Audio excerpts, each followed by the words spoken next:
Assalamualaikum dan salam sejahtera. Anda bersama saya Aila Ali dan ini adalah berita komunikasi Barisan Nasional. UMNO terus berperanan kuasa pengimbang bergerak senafas dengan rakyat. Presiden UMNO Datuk Seri Dr. Ahmad Zahid Hamidi menegaskan bahawa UMNO akan terus berperanan sebagai kuasa pengimbang yang sentiasa bergerak senafas dengan rakyat. Beliau yang juga pengerusi Barisan Nasional berkata demikian menerusi laman Facebooknya berkaitan pembukaan Dewan Rakyat Penggal keempat Parlimen dengan Yang di-Pertuan Agong Sultan Abdul Wahyudin Al-Mustafa Billah Shah bertitah agar semua pihak fokus kepada usaha memerangi pandemik COVID-19. Beliau berkata sedemikian seperti apa yang pernah dinyatakan dahulu di mana UMNO akan terus menjadi mata, telinga dan suara rakyat dalam menyentuh soal-soal kesejahteraan rakyat dan kemakmuran negara. Dilaporkan dalam istiadat pembukaan Penggal keempat Majlis Parlimen ke-14 2021 di Parlimen Isnin lalu, baginda menitahkan kerajaan yang baru dibentuk supaya segera melipat gandakan usaha untuk memerangi COVID-19 dan membawa rakyat keluar daripada ancaman pandemik ini. Kerjasama rentas parti satu pendekatan bersejarah.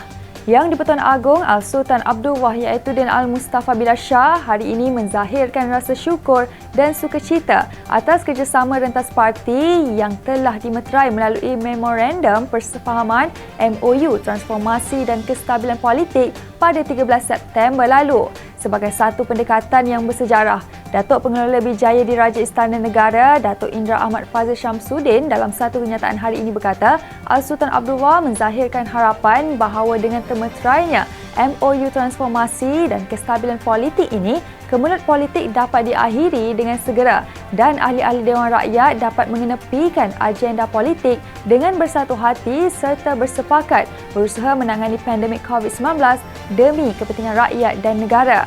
Baginda mengulangi pandangan bahawa rakyat tidak wajar dibebankan dengan kemelut politik yang tidak berkesudahan pada ketika negara bergelut menghadapi isu kesihatan dan kelembapan ekonomi akibat pandemik COVID-19. Malaysia beri bantuan COVID-19 kepada Indonesia. Kerajaan hari ini menyerahkan bantuan peralatan dan bekalan perubatan berkaitan dalam usaha memerangi wabak COVID-19 kepada pemerintah Indonesia. Sumbangan secara simbolik disampaikan oleh Menteri Luar Datuk Saifuddin Abdullah kepada Duta Besar Indonesia ke Malaysia, Hermono, di Pangkalan Udara Subang, Selangor yang turut dihadiri Menteri Kanan Pertahanan Datuk Seri Syamuddin Tun Hussein yang menyelia urusan pengangkutan ke Republik berkenaan. Bantuan itu dihantar dengan menggunakan sebuah pesawat pengangkutan Tentera Udara Diraja Malaysia TUDM model C-130 Hercules dan akan diteruskan lagi secara berperingkat. Antara bantuan yang diberikan adalah melibatkan barangan penting berupa kontena tangki ISO dengan oksigen cecair, pemampat oksigen, ubat-ubatan terapeutik dan pelbagai alat perubatan lain yang boleh dilupuskan. Pelancong ke Langkawi wajib jalani ujian saringan COVID-19. Semua pelancong yang berhasrat bercuti di Pulau Peranginan Langkawi bermula esok 16 September diwajibkan menjalani ujian saringan COVID-19.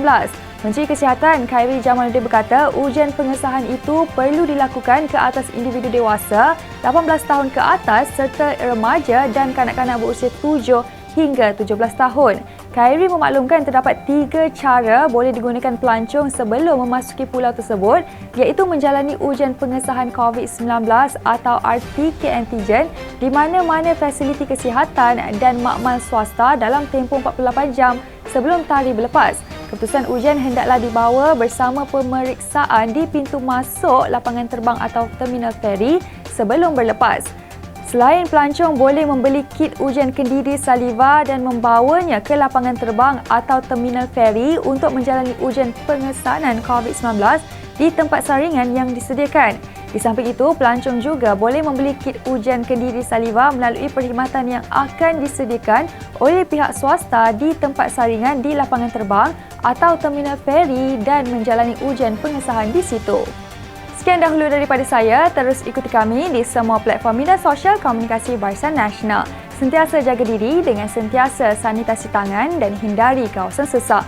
Selamat malam dan Assalamualaikum.